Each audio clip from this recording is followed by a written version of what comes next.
అందరికీ నమస్కారం. కార్యక్రమం ప్రారంభించే ముందు గురువుగారు బ్రహ్మర్షి పత్రి గారికి ఒకసారి మనం ధన్యవాదాలు చెప్పుకున్నాం. మనం గత కొన్ని రోజులుగా విదురుడు చెప్పినటువంటి సందేశాలు చెప్పుకుంటున్నాం. ఆయన మూర్ఖుడి యొక్క ప్రవర్తన ఎలా ఉంటుంది అన్నది చెప్పడం జరిగింది.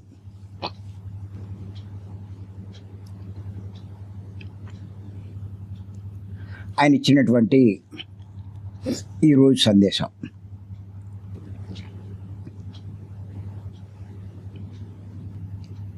తెలుసుకుందాం. రాసుకొని చెప్తాను.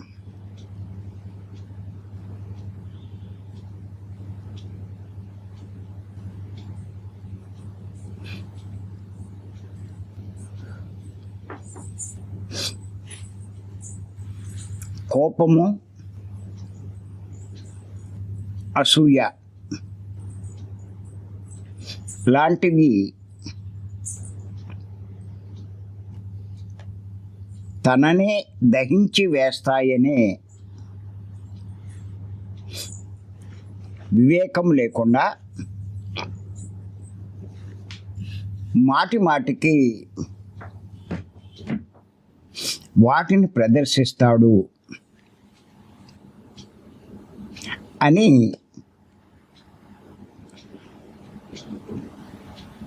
మూర్ఖుడు గురించి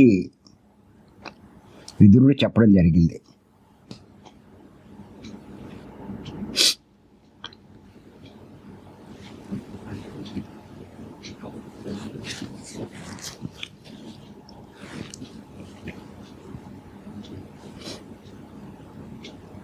కోపం, అసూయ లాంటివి తనను దహించి వేస్తాయనే వివేకం లేకుండా మాటి మాటికి వాటిని ప్రదర్శిస్తాడు.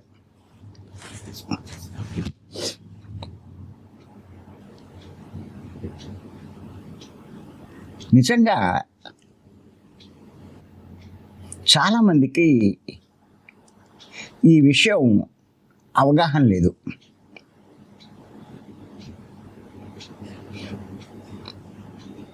ఎందుచేతనంటే తాను చేసిన కర్మల ఫలితమే తాను అనుభవించాలి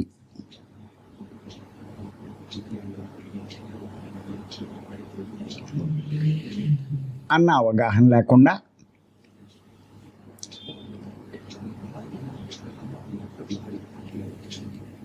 తన ఆధిక్యతను ప్రదర్శించాలని, తన మాట చెల్లుబాటు కావాలని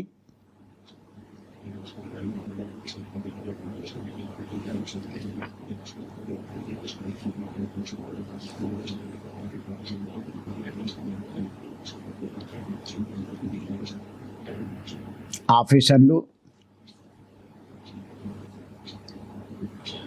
అలాగే యజమానులు,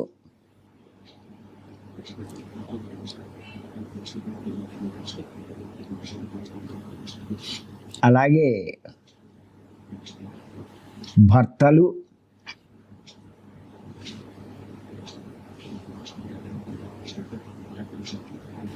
అనుకుంటూ ఉంటారు.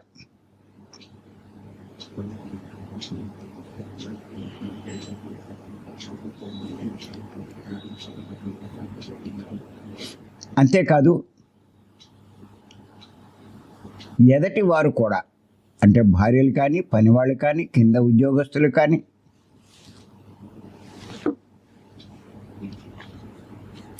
వాళ్ళు ఆత్మలే, వాళ్ళు తనలాంటి వారే. వాళ్ళ అనుభవాల కోసం వాళ్ళు అలా జన్మ తీసుకున్నారు అన్న జ్ఞానం లేకపోవడం వల్ల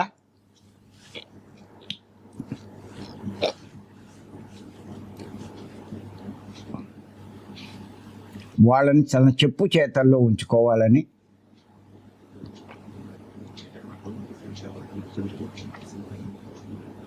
ఈ కోపాన్ని ప్రదర్శిస్తూ ఉంటారు.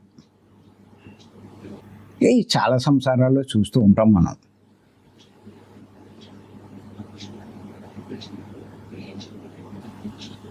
పైవాడు కిందివాడి మీద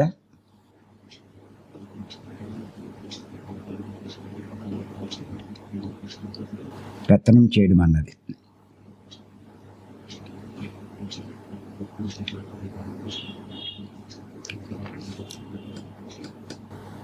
ఇది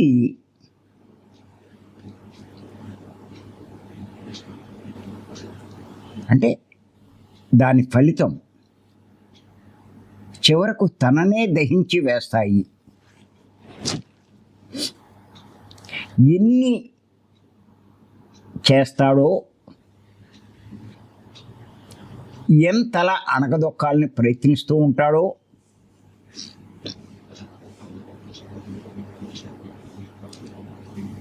అవన్నీ వాడు అనుభవించాల్సి వస్తుంది. అప్పుడు జీవితం చాలా దుర్భరంగా తయారవుతుంది. ఎంతో బాధపడతాడు. ఒక్కో సందర్భంలో అది మరీ ఎక్కువ బాధ కలిగిస్తూ ఉంటే పశ్చాత్తాపడతాడు కూడా.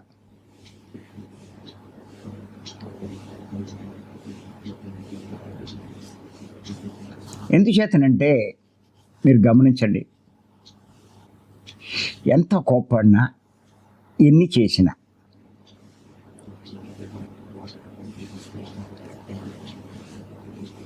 ఆ భార్య భర్త మీద ప్రేమ చూపిస్తూనే ఉంటుంది.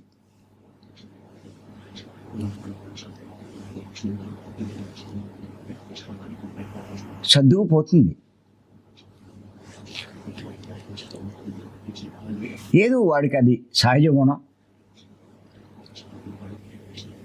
మనం కాస్త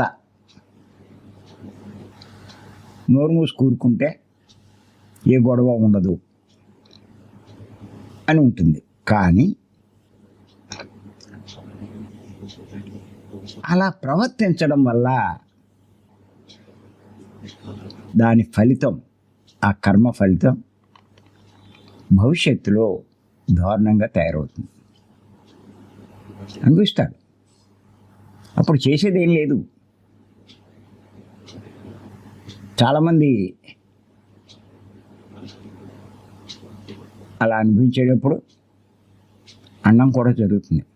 నేను అనవసరంగా తిట్టాను, అనవసరంగా అన్నాను, నేను బాధ పెట్టాను అని చెప్పి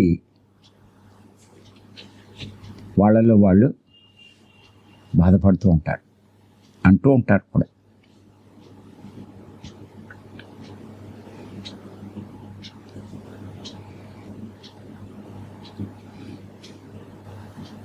ఇప్పుడు ఈ ధ్యానం చేశాక, ఈ మార్గంలోకి వచ్చాక మరి ఇంత ఎక్కువగా ధ్యానం చేయడం వల్ల ఈ మనసు యొక్క ప్రాముఖ్యం తగ్గిపోవడం వల్ల నా ప్రవర్తనలో కూడా చాలా మార్పు వచ్చింది. హార్ష్గా ఉండే ప్రవర్తన సాఫ్ట్గా మారిపోయింది.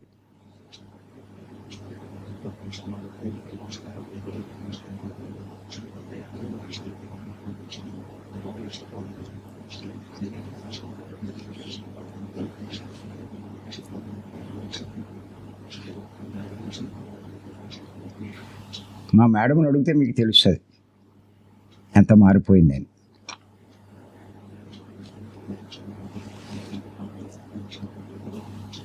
మా ఇంట్లో అందరికంటే ఎక్కువ కోపం ఉండేది నాకు. అలాంటిది ఈ ధ్యానంలోకి వచ్చాక పూర్తిగా మారిపోయింది. మీ అందరికీ అనిపిస్తుంది ఎక్కడ మారిందండి బాబు? మీరు ఎక్కడ మమ్మల్ని ఊరుకుంటున్నారా? ఇవాళ దొబ్బులు ఎడుతున్నట్టు చేస్తున్నారు కదా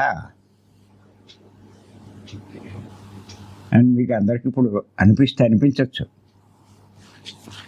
మీకెక్కడ మార్పు వచ్చిందండి బాబు అని. కానీ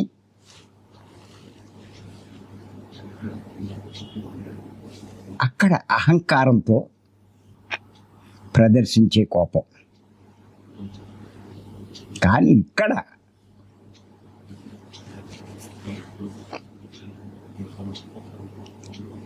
ఆశతో ప్రదర్శించేది. ఇక్కడ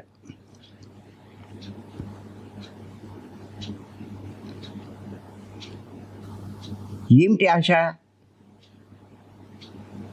మీరు కూడా మాలా జ్ఞానులు అవ్వాలి, జ్ఞానవంతులు అవ్వాలి,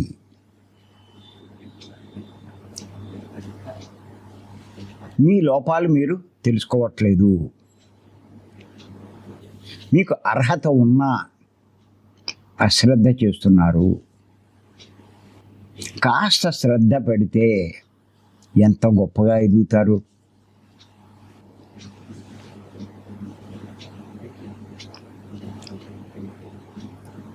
అనేటువంటి ఆశతో అనేవే. కానీ అక్కడ కోపం అనేది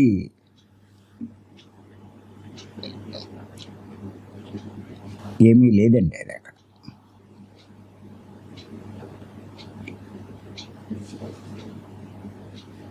ఇంచేతంటే ధ్యానం చేసినప్పుడు మనసు యొక్క ప్రాముఖ్యం తగ్గుతూ ఉంటుంది.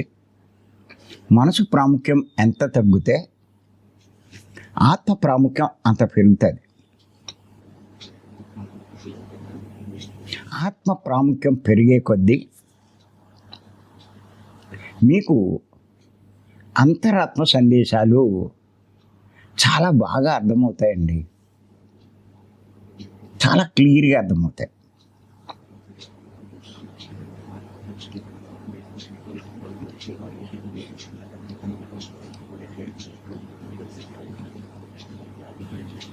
పొరపాటున అలా ఆవేశపడినా, కంగారు పడినా, ఏదైనా చేద్దామని అనుకున్నా వెంటనే అంతరంలోంచి ఈ పని చేస్తున్నాను, దీని ఫలితం భవిష్యత్తులో ఎంత దారుణంగా ఉంటుంది అన్నది వెంటనే స్ఫురిస్తూ ఉంటుంది. ఇంకేం చేస్తాం? సహజంగానే గుణం మారడం వల్ల అలాంటి పనులు చెయ్యం. కానీ ఎప్పుడైనా కంగారు పడినప్పుడు వెంటనే అంతరంలో ఉన్న ఆత్మ నుంచి హెచ్చరికలు వస్తూ ఉంటాయి. అందుకే నాకు అర్థమైంది, ధ్యానం చేసేవాడికి అంతరంలో ఉన్న ఆత్మే గురువు అవుతుంది.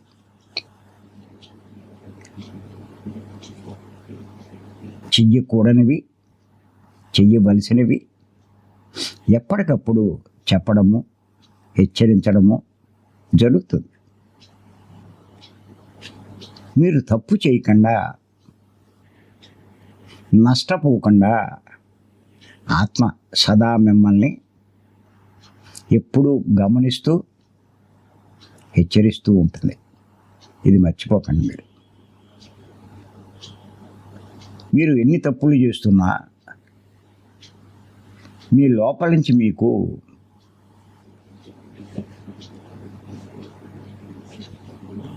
ఆ సందేశాలు రావట్లేదు అంటే, హెచ్చరికలు, మీ మనసు ఇంకా మలినంగా ఉందని లెక్క. గుర్తుపెట్టుకోండి. మీరు చేసే సాధనలు సరిపోవట్లేదనే లెక్క.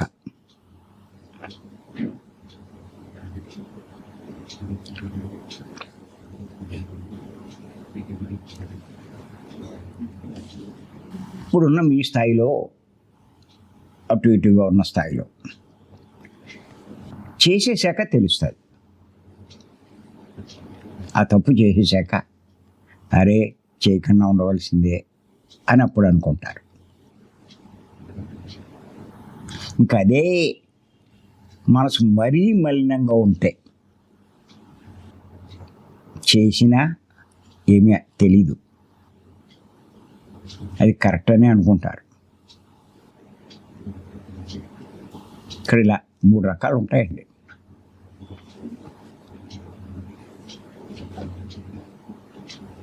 మనసు బాగా శుద్ధమైన వాడి ప్రవర్తన ఒక రకంగా ఉంటుంది, ఒక మాదిరిగా శుద్ధమైన వాడి ప్రవర్తన ఒక రకంగా ఉంటుంది, అసలు శుద్ధం కాని వాళ్ళ ప్రవర్తన ఇంకో రకంగా ఉంటుంది. ఇప్పుడు మీరు చేసే సాధన బట్టి ఆధారపడి ఉంటుంది అవన్నీ కూడా.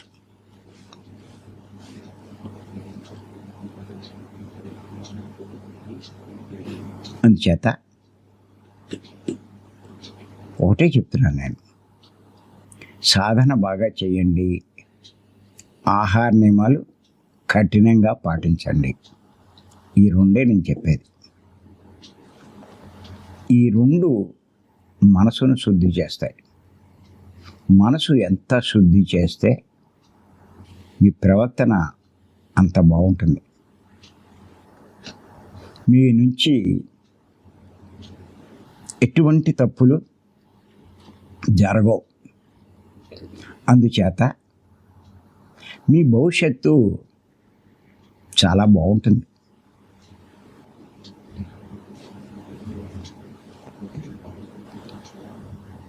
మీరు అదుపు చేసుకుందామని అనుకున్న కోపం కూడా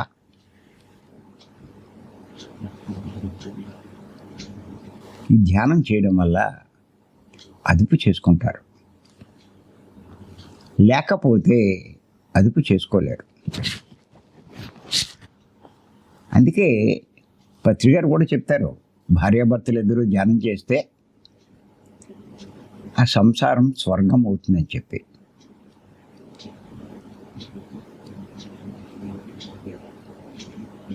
ఒకవేళ భర్త చేయకపోయినా భార్య చేస్తే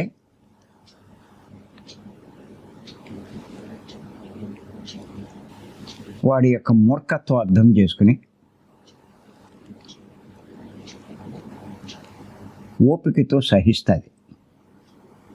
అది కొంతవరకు నయం. లేకపోతే ఇంకా రోజు మామూలు యుద్ధం కాదు, మహాభారత యుద్ధమే.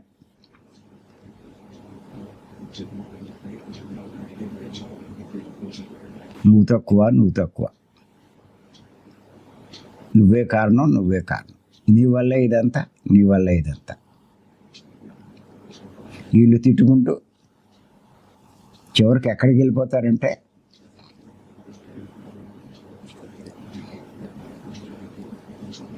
అని అంటాడు,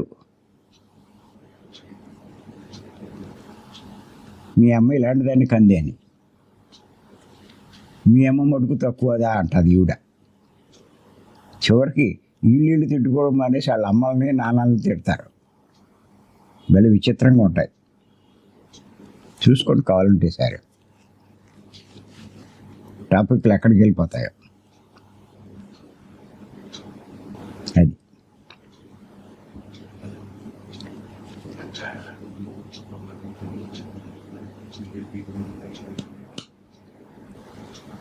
మరి ఈ కోపం తన్ని ఎన్ని రకాలుగా నష్టపరుస్తుంది అన్నది మూర్ఖుడికి తెలీదు.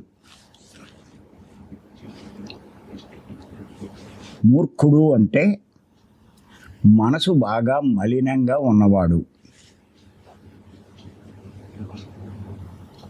వాడికి అంతరంలోంచి వచ్చే సందేశం కూడా వాడికి వినపడదు. చేత అలాగే ప్రవర్తిస్తాడు. తర్వాత వాటి ఫలితం అనుభవిస్తాడు. ఎంతో బాధపడతాడు అది అనిపించేటప్పుడు. అందుకే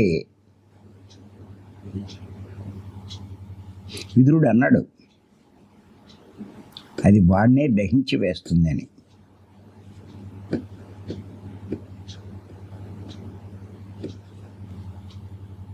ఇది అర్థం చేసుకోకుండా మాటి మాటికి ప్రదర్శిస్తాడు. ఎప్పుడో ఒక్కసారి కాదు. నేను ఈ మధ్య ఎక్కువగా ప్రయాణాలు చేస్తున్నాను. ఎంతోమంది మన చుట్టుపక్కల ఉంటారు, సాంగత్యం ఉంటుంది. కొంతమంది భర్తలను చూస్తూ ఉంటే భార్య వణికిపోతూ ఉంటుంది, దడదల్లాడించేస్తాడు. నేను అనుకుంటాను, ఆడు ఎంత పాపం చేస్తున్నాడు, ఇంకా ఆడి పాపం పండలేదు, అందుకే అలా ప్రదర్శిస్తున్నాడు అని.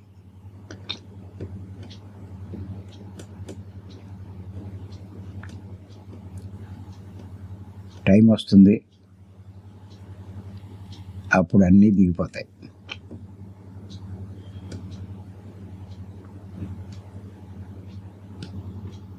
అంచేత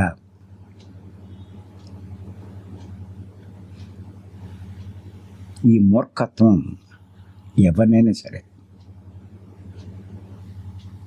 ఎన్నో రకాలుగా నష్టం కలిగిస్తుంది. ఆ మూర్ఖత్వం నుంచి బయటపడాలి. దానికి తీవ్ర సాధన చేయాలి, శక్తి పెంచుకోవాలి, మనసు శుద్ధి చేయాలి, గుణం మార్చుకోవాలి. అప్పుడు ఈ రకమైన ప్రవర్తన వారిలో ఉండదు. అలాగే కోపమే కాదు, అసూయ, ఈ అసూయ అనే గుణంతో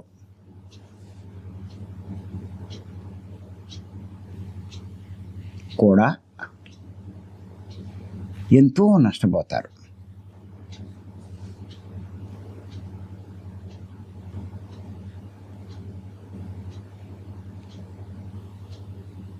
తనకంట ఎక్కువ ఉన్నవాడిని చూస్తే అసూయ, తనకంటే అన్ని రంగాల్లో బాగా ఉన్నవాడిని చూస్తే అసూయ.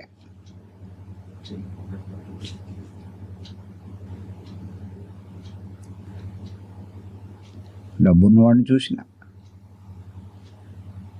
పెద్ద ఉద్యోగంలో ఉన్నవాడిని చూసిన,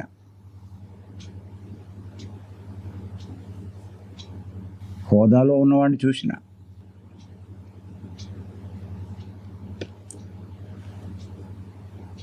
ముఖ్యంగా ఆడవారిలో మరీ ఎక్కువ ఉంటుంది. మగవాళ్ళు ఉండదనేం కాదు, వాళ్ళలోనూ ఉంటుంది.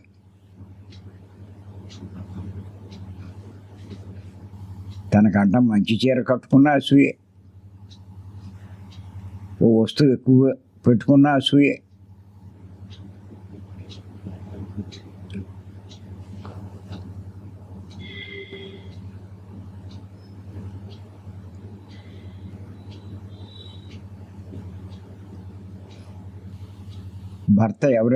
భర్త ఆవిడ భార్యని కారులో తిప్పుతుంటే, బా ఏం ఫోజు కొడుతుంది ఈవిడ అనుకుంటారు. ఇలాగా ఇన్ని రకాలు. వాళ్ళ ఇంటిని చూస్తే అసూయ.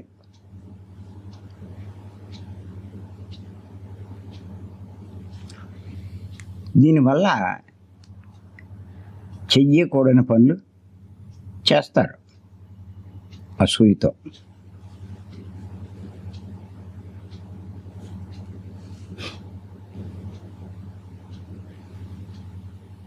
కోడలంటే అత్తకు అసూయ, సాధిస్తూ ఉంటుంది.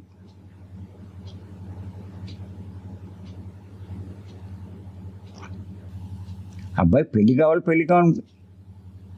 తప్పించి పెళ్లి చేస్తుంది.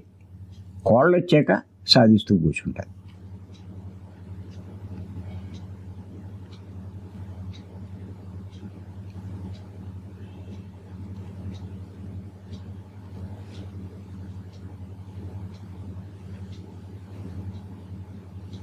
ఆ అత్త తాను ఒకనాడు కోడలే అన్న సంగతి మర్చిపోతుంది.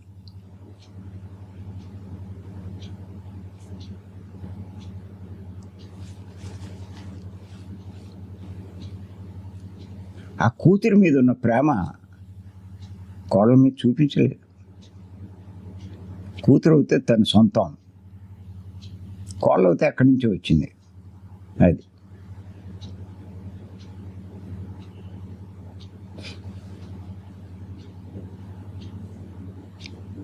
ఇలా చెయ్యకూడని పనులు చేస్తారు అసూయతో. మన సొసైటీలో కూడా వాడి కార్యక్రమం ఫెయిల్యూర్ అవ్వాలి, వీడి కార్యక్రమం సక్సెస్ అవ్వకూడదు అని వాళ్ళు చేతగా నేనంతా చేస్తూ ఉంటారు.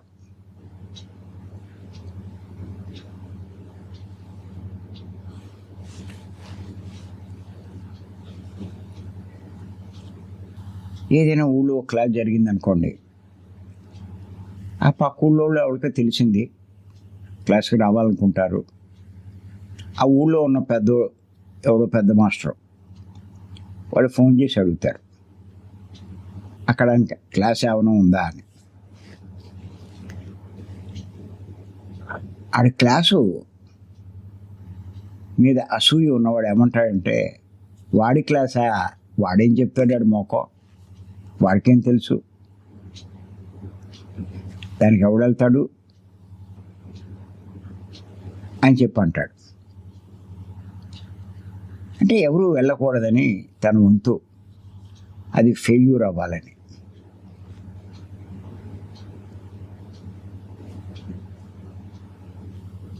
అంచేత ఈ అసూయ కూడా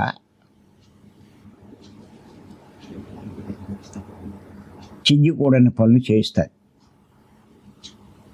దాని పర్యవసానంగా ఖచ్చితంగా గుర్తుపెట్టుకోండి, మన మాట కానీ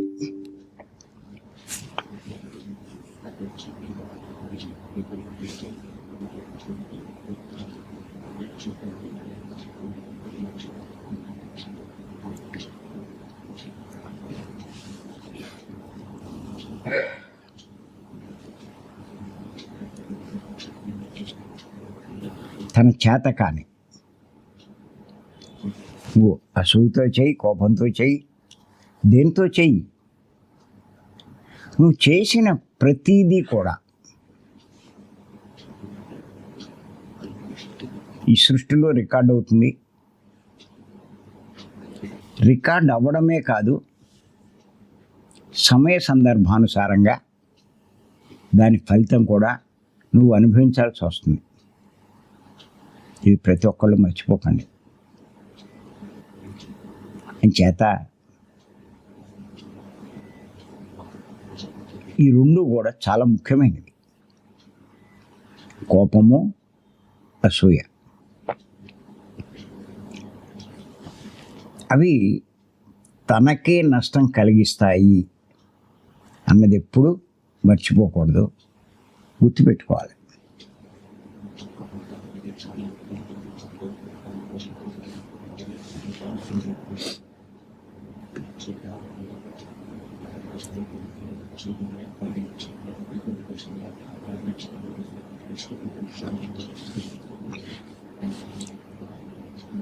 అందుకే విదురుడు చెప్పాడు,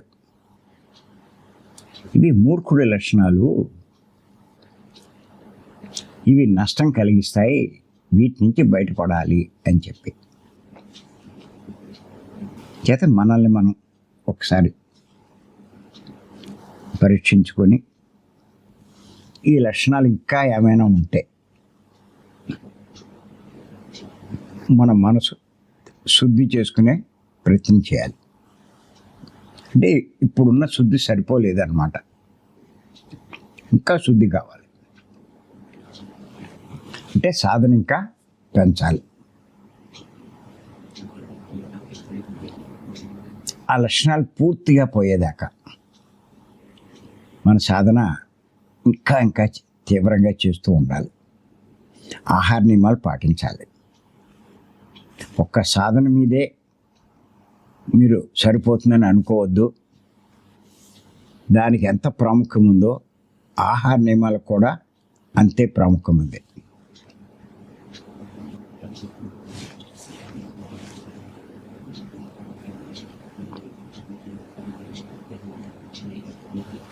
నేను ఇప్పుడు రేపు ఓ పుస్తకం కూడా రాబోతుంది.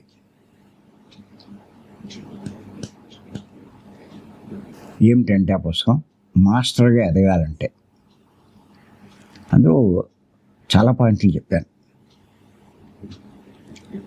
ఆ పాయింట్లన్నీ కూడా చాలా జాగ్రత్తగా మనం చదువుకుని వాటిని ఆచరిస్తూ ఉంటే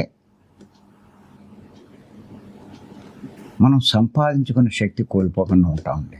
మెయిన్ అక్కడ ఎక్కువ చెప్పింది ఏంటంటే మనం సంపాదించుకున్న శక్తి కోల్పోకూడదు. దీని మీద ఎవ్వరూ దృష్టి పెట్టట్లేదు. ఎంతసేపు ధ్యానం చేస్తున్నామా లేదా అని చూస్తారు, కానీ ధ్యానం చేసి సంపాదించిన శక్తి కోల్పోకూడదు, నష్టపోకూడదు అన్న దాని మీద దృష్టి పెట్టట్లేదు ఎవరు. కానీ సంపాదించుకున్నది అలా స్టాండర్డ్గా ఉండదండి. చేత ఖచ్చితంగా అది దృష్టి పెట్టాలి ప్రతి ఒక్కరు. ఎంత శక్తి సంపాదించారు అన్నది కాదు ముఖ్యం, సంపాదించుకున్న శక్తి నష్టపోకుండా ఉన్నామా లేదా అన్నదే ముఖ్యం. ఈ గమనించక వీడు చేసే చిన్న చిన్న పొరపాట్ల వల్ల, తప్పుల వల్ల అవి ఎప్పటికప్పుడు కోల్పోతున్నారు అన్న సంగతి చాలామందికి తెలీదు. ఇప్పుడు 90% పైనే మన సొసైటీలో ధ్యానం చేస్తున్నారు, చేయకపోవడం ఏం కాదు. కానీ వాళ్ళు చేసే సాధనలో సంపాదించే శక్తి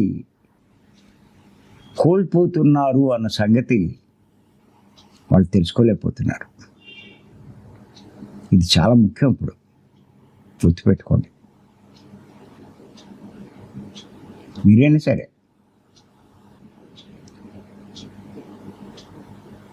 అది ఏ విషయాల్లో మనం నష్టపోతున్నాం.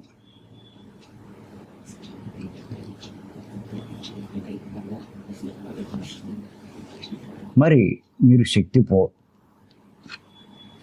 పోగొట్టుకోకుండా జాగ్రత్త పడినప్పుడు ఈ శక్తి పెంచుకుంటూ ఉంటే ఆ శక్తి వల్ల బుద్ధి వికసిస్తుంది, జ్ఞానం పెరుగుతూ ఉంటుంది.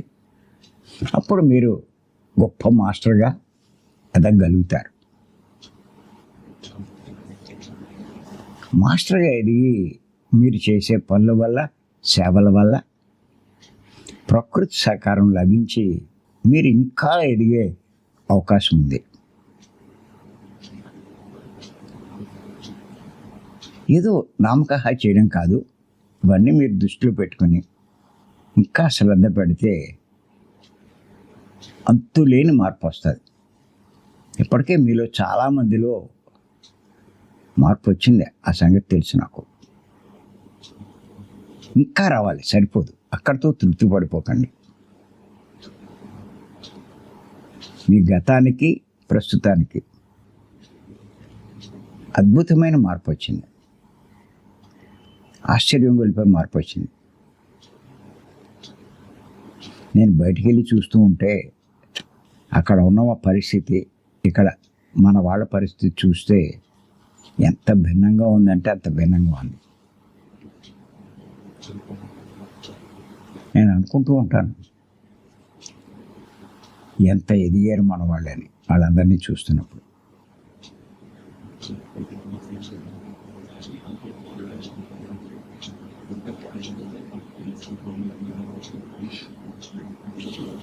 ఇంకా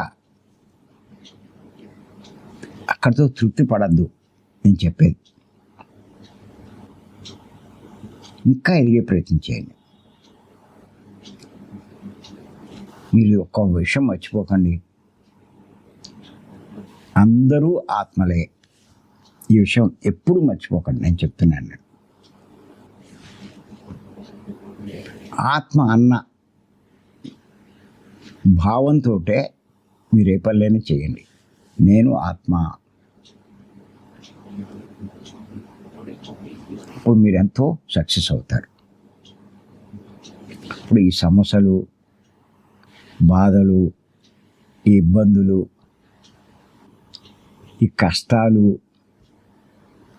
ఇవన్నీ సహజమండి.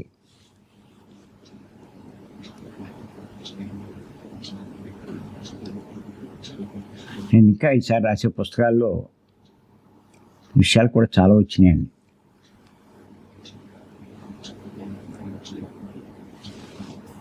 ఈ కష్టాలన్నీ మన ఎదుగుదల కోసమే, అంటే ఆత్మ ఎదుగుదల కోసమే.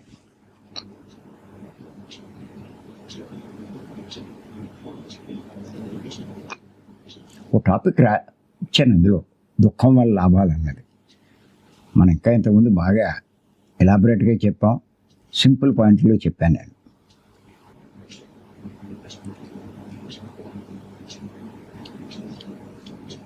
అసలు దుఃఖమే లేకపోతే ఆత్మ ఎదగదంటండి.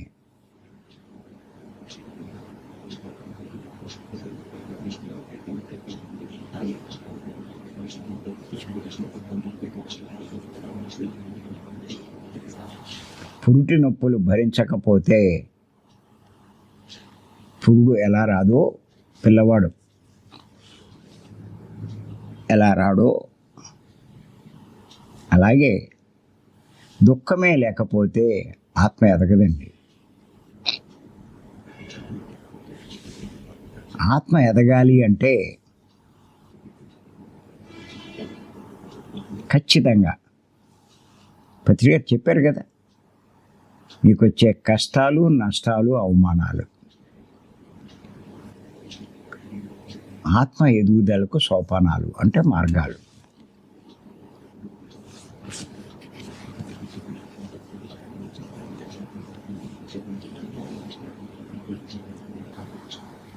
ఇవన్నీ ఆత్మ ఎదుగుదలకు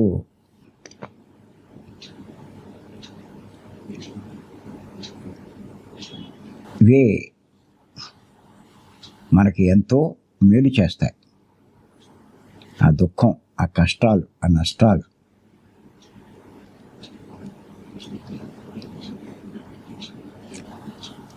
ఇంచేతంటే కొన్నాళ్ళకి ఆ దేహం ఉండదు, కానీ ఆ అనుభవాల ద్వారా సంపాదించుకున్న జ్ఞానం ఆత్మ ఎదుగుదలకి ఎంతో ఉపయోగపడుతుంది. ఏమీ బాధపడక్కల కష్టాలు ఉన్నందుకు. కష్టాలు లేకపోతే ఎదుగుదల ఉండదండి. అందుకే కొంతమంది కావాలని ఎంచుకుని మరీ వస్తారండి కష్టాలు.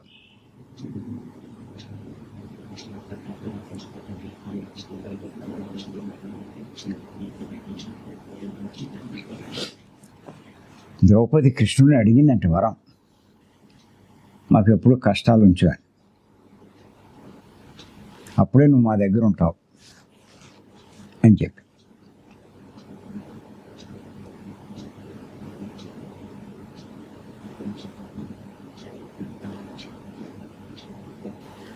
కొంతమందికి ఆర్థిక ఇబ్బందులు, కొంతమంది ఆరోగ్యపరమైన ఇబ్బందులు, కొంతమంది కుటుంబపరమైన ఇబ్బందులు.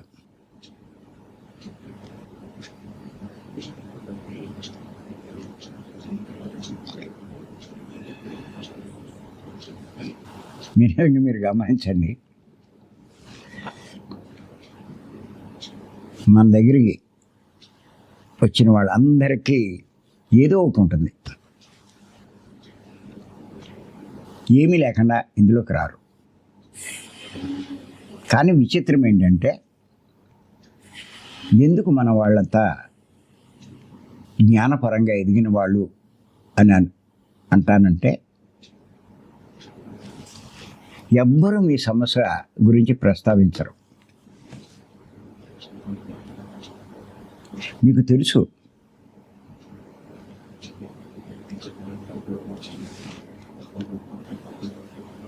జ్ఞానం పొందారు కాబట్టి ఎవరి వాస్తవానికి వారే సృష్టికర్తలు. నా ఈ పరిస్థితికి కారణం నేనే తప్ప ఇంకెవరూ కాదు. అలాగే ఇంకోటి కూడా మీకు తెలుసు, ఏది శాశ్వతం కాదు. అంటే ఇప్పుడు వచ్చినటువంటి ఈ పరిస్థితి, ఈ కష్టం కొన్నాళ్ళకి ఆటోమేటిక్గా పోతుంది అని ఎదురు చూస్తారు, ఓపిక పడతారు. అంతేకాదు, మీరు ఈ సాధన తీవ్రంగా చేయడం వల్ల శక్తి పెరిగి ఏ కష్టాన్నైనా తట్టుకునే శక్తి మీకు వస్తుంది. అంచేత అది పెద్ద మీకు కష్టంగా అనిపించదు. ఓపిక పడతారు, ఎదురు చూస్తారు. కొన్నాళ్ళకి ఆ కర్మ తీరిపోయి అందులోంచి బయటపడతారు. ఇవన్నీ మీకు అవగాహన ఉంది కాబట్టి వీటిని పట్టించుకోరు. ఎవరిలో అయినా సరే, ఎక్కడైనా సరే చక్కగా జ్ఞానం గురించి మాట్లాడతారు, జ్ఞానం గురించి అడుగుతారు, జ్ఞానపరమైన ప్రశ్నలు వేస్తారు. సమస్యలు, కష్టాలు వీటి గురించి ఏమీ ప్రస్తావించరు. నేను అమ్మ పత్రిక దగ్గర ఎలా ప్రస్తావించలేదో మీరందరూ కూడా మా దగ్గర ప్రస్తావించరు. మీరు జ్ఞానపరంగా ఎదిగారు అనడానికి అది కూడా ఒక నిదర్శనమే. ఇవన్నీ నేను గమనిస్తూ ఉంటాను, మీరు అసలు ఎదిగారా లేదా అని. మీరు వెలువెల్లి ఆడిపోతున్నారు అంటే జ్ఞానపరంగా ఎదగలేదనే లెక్క.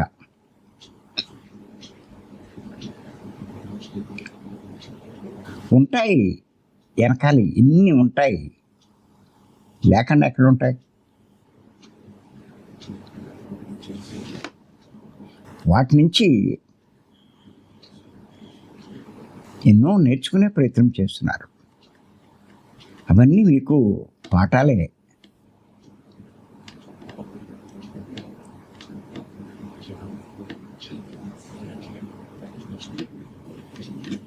ఆ పాఠాలే మీ జ్ఞానాన్ని పెంచుతుంది.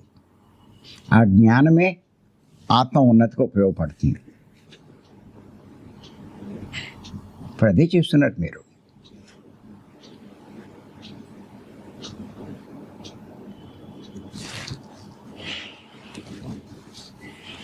ఓ రంగా చెప్పాలంటే ఏ కష్టాలు లేని అసలు జ్ఞానంలో కూడా రారండి.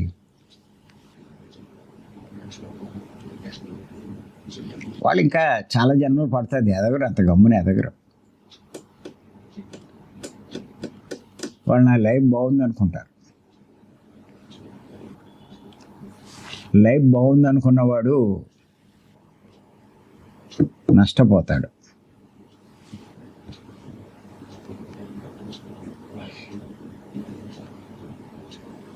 ఈ కష్టాలు నా మంచికే అనుకున్నవాడు ఎంతో ఎదుగుతాడు.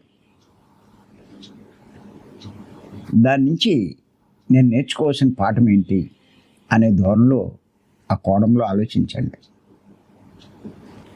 అనుభవం మీరు పొందుతారు.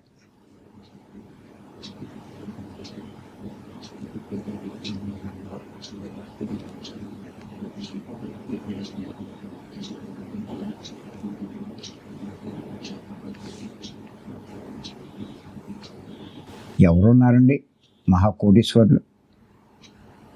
అసలు ఈ సొసైటీలో లేరండి ధనవంతులు.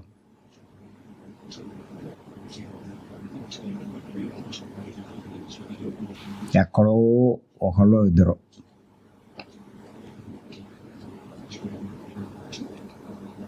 ఇంత middle class, lower middle class.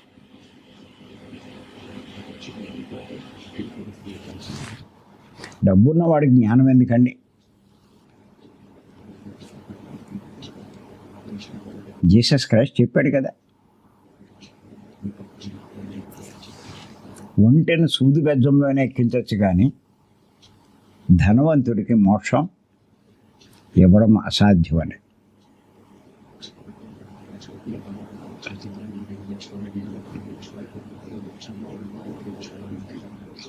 మనకి సంగతి మనకు తెలియదు కానీ కావాలనే కష్టాలు ఎంచుకుని కూడా వస్తాం. ఇంచేతంటే పత్రిక స్పష్టంగా చెప్పారు, నీ జీవితం నీ ఎంపిక ప్రకారమే ఉంటుందని. అన్నీ కూడా ఆర్థిక స్థితి ఏంటి, భార్య ఏంటి, భర్త ఏంటి, పిల్లలేంటి, అన్నీ కూడా.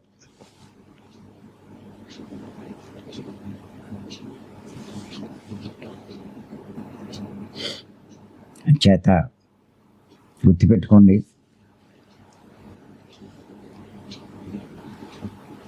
ఈ కోపము, అసూయ ఇలాంటివి తననే దహించి వేస్తాయని,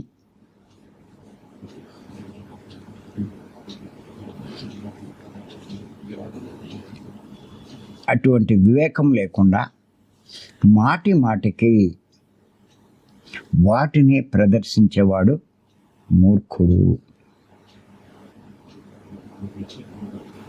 అంచేత వీటి నుంచి కూడా బయటపడాలి.